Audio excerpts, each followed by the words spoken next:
Blood-soaked saloons, cannibal outlaws, and mummified corpses on display. Welcome to the Wild West's most gruesome secrets. Brace yourself. These shocking truths will haunt you long after you leave. The shared bathwater. Imagine plunging into a tub already used by 3 other family members. That was daily life on the frontier. With water scarce and soap even rarer, families heated one big pot on the stove and everyone took turns bathing in it, from the oldest to the youngest. By the time the little ones climbed in, the water looked murky and smelled faintly sour. Skin rashes and infections were common, but folk had little choice. They joked that the last bather got supercharged with everyone's dirt. Next up, learn about killers who made this living hell look tame. The Harp brothers, long before outlaw country was trendy, Micajah and Wiley Harp carved a bloody path through Kentucky and Tennessee. These two looked like ordinary frontiersmen, but hid a savage secret. They murdered travelers for sport. They stomped cattle ranches, slit throats by moonlight, and even killed their own cousin for fun. Rumors say they'd hang lanterns on tree limbs to lure victims off the road. Few dared challenge them until a posse finally tracked them down. Their story pushed the frontier into panic. Stick around, because next we'll meet a man whose dinner table habits were far crueler. The Belle Starr. They called her the Bandit Queen, but Belle Starr wasn't born to the saddle. She made her legend. With a pistol at her hip and a whip in hand, she slipped into outlaw camps, ran moonshine stills, and helped rustle horses across Oklahoma territory. She loved high-stakes poker and flaunted her wild side in fancy dresses, shocking townfolk who expected women to stay home. Some say she even joined Jesse James on raids. Her daring stunts made her a folk hero. Her violent end at a roadside ambush cemented her myth. Coming up, a killer who didn't just steal lives, he ate them. Levi Helm. Meet Levi Helm, the so-called Kentucky cannibal. Legend says he wandered from county to county, charming folks with tall tales before slaughtering them and cooking up human flesh over the campfire. Neighbors whispered about bones found in his cooking pot, but proof was scarce. Frontier law rarely tracked such horrors. Helm showed no mercy, often picking fights over whiskey debts and landing in jail only to break out. Folks kept doors locked at night, afraid he'd show up with a butcher's cleaver. But true terror arrived when someone recognized a missing person's ring inside his meager cabin stew. Next, see how towns buried their waste and their shame. The open sewers. Frontier towns had no fancy plumbing, just ditches running down Main Street filled with human waste and trash.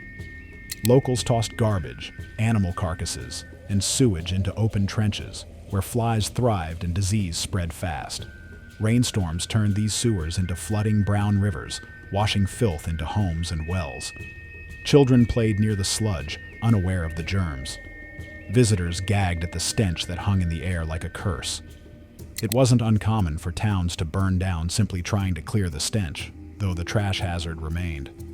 Hold tight. Soon you'll meet a corpse that refused to stay dead. Elmer McCurdy's corpse. Imagine an outlaw so hated he couldn't even rest in peace.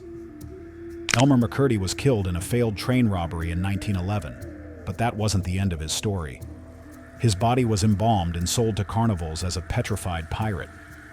For decades, fairgoers paid to gawk at his mummified corpse, never knowing it was real flesh.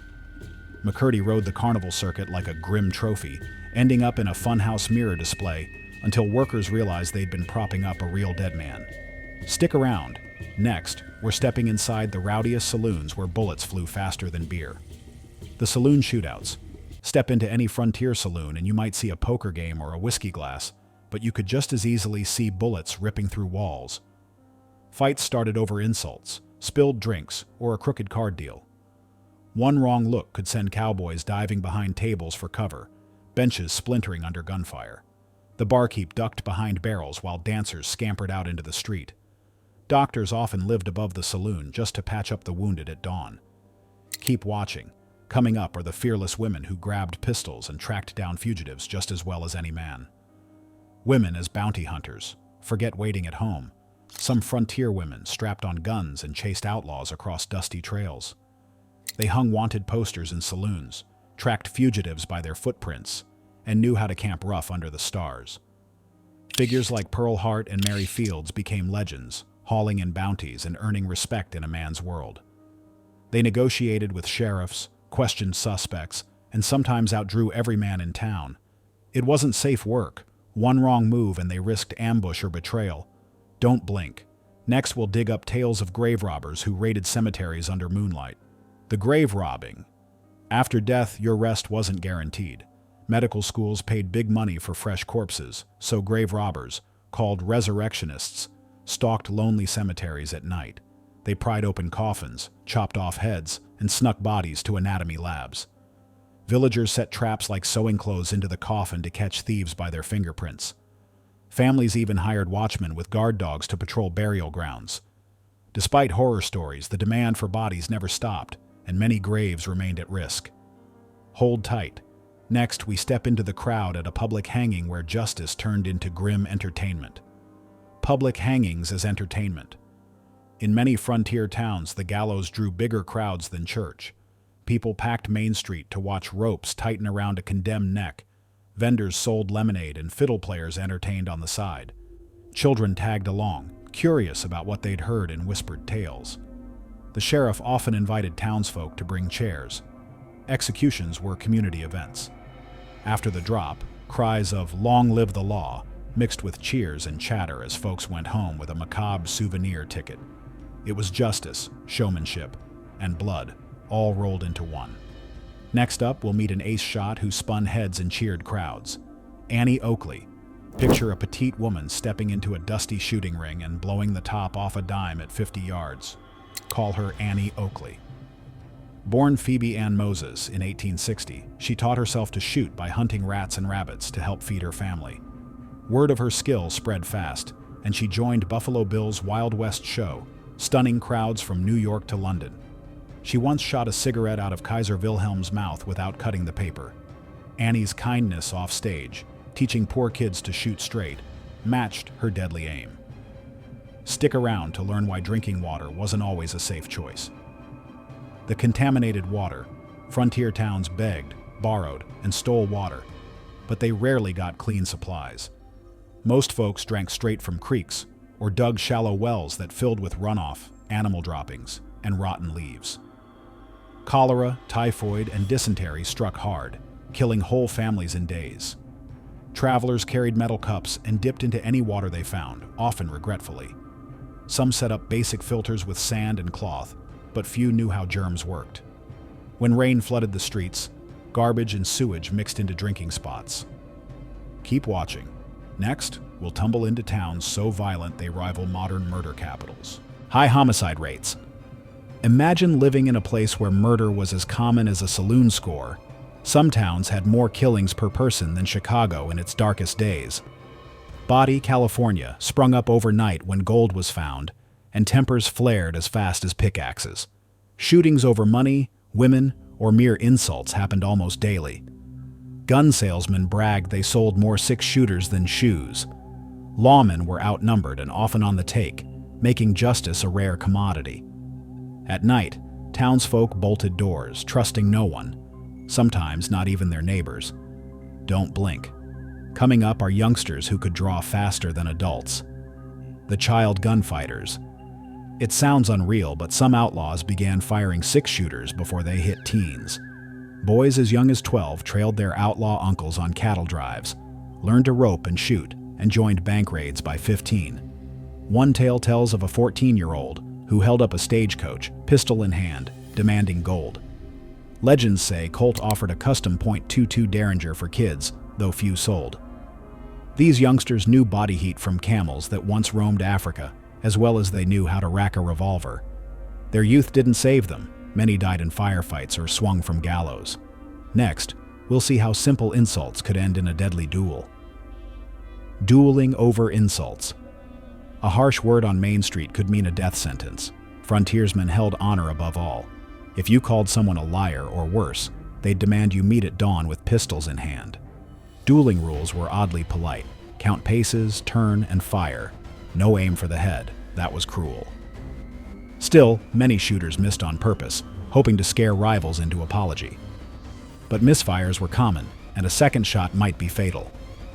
Families watched from hiding spots, praying for mercy. After a killing, the winner might face no charges if locals sided with his honor. Stay tuned to uncover the next absurd tale. Snake oil salesman. Step right up and buy this miracle cure, folks. In the Wild West, con artists sold snake oil that claimed to heal everything from rheumatism to broken hearts.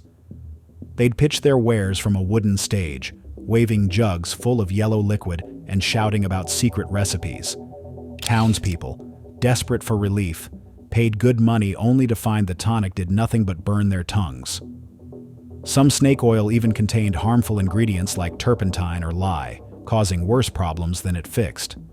Next, get ready to meet a rough-and-tumble woman who drank, swore, and shot better than most cowboys. Calamity Jane. You haven't heard Calamity until you've heard Jane's name. Martha Jane Canary, better known as Calamity Jane, could ride hard, shovel a gunfight, and outdrink many men.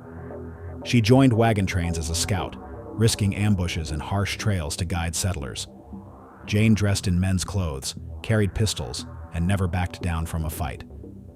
She nursed the sick during smallpox outbreaks, earning respect even from those who doubted her grit. Her bold stories, some true, some tall tales, made her a legend before dime novels spread her fame. Hold on tight, because next we're crawling into beds riddled with bugs and lice. Bedbugs and lice. Imagine waking up to itchy red bites every morning. That was a daily curse in frontier beds. Travel-weary settlers and cowhands piled into cabins with straw mattresses where bedbugs and lice feasted all night long. People tried everything, smoking out cabins with damp grass, beating blankets on rocks, and wearing extra layers of clothes to avoid bites. Still, the pests thrived, making nights a torture of scratching and swatting. Sores from constant scratching led to infections, and some fell sick just from stress and lack of sleep. Stick around, because next we'll walk into a courtroom turned killing zone where jurors and marshals paid the price. The Going Snake Massacre. In 1872, a simple murder trial in the Cherokee Nation shattered into chaos. Marshals brought Ezekiel Proctor to Going Snake District for trial, but local tensions over native rights and U.S. authority made the courtroom a powder keg. As jurors debated, shots rang out. Lawmen, jurors, and bystanders fell in the chaos. 11 people died before order returned, shocking both Cherokee and U.S. officials. The trial ended under armed guard, and the massacre exposed deep cracks between native law and federal power. Coming up next, discover why whiskey flowed like water and left bar fights soaked in blood. Alcohol abuse. Whiskey was cheaper than bread in many frontier towns, so drinkers downed shot after shot to numb pain, grief, or boredom. Saloons lined Main Street, each with a barmaid serving strong liquor in dusty glasses. Hangovers were common, but worse came when anger flared. Drunks picked fights over petty insults or spilled drinks. Brawls turned deadly as gun barrels slid from holsters, and towns saw more tumbleweeds than sober folks. Saloons earned nicknames like Shoot 'em Up and Blood Bucket for their reputation. Next, hold on tight as we meet a sharpshooter who made targets vanish at 50 yards. Train robberies gone wrong. Picture bandits waiting beside the rails, ready to swipe a train's safe, only to blow it sky high, along with the cash inside.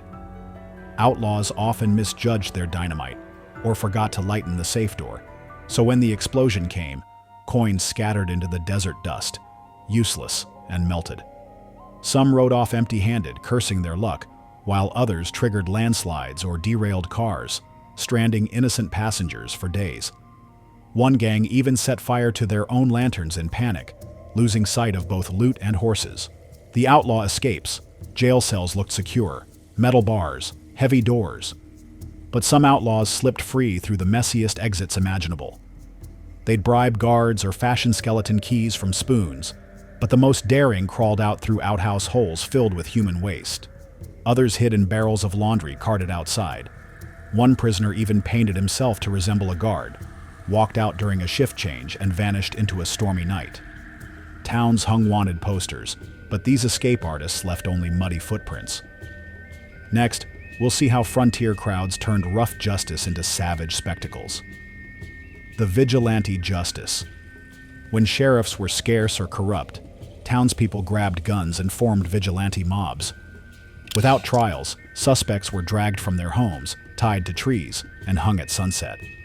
No appeals, no lawyers, just the mob's say-so. Some hung 2 or 3 at a time, leaving bodies swinging as warnings. Spectators cheered, women fainted, and nearby kids learned early that fear kept order. Leaders of these cough and shoot squads often escaped punishment, their badges unofficial but feared. Up next, discover why many pioneers went weeks without a single wash. Lack of hygiene. Baths were for painters, not pioneers. On the dusty trail, settlers went weeks without a scrub. Water was precious, soap rarer.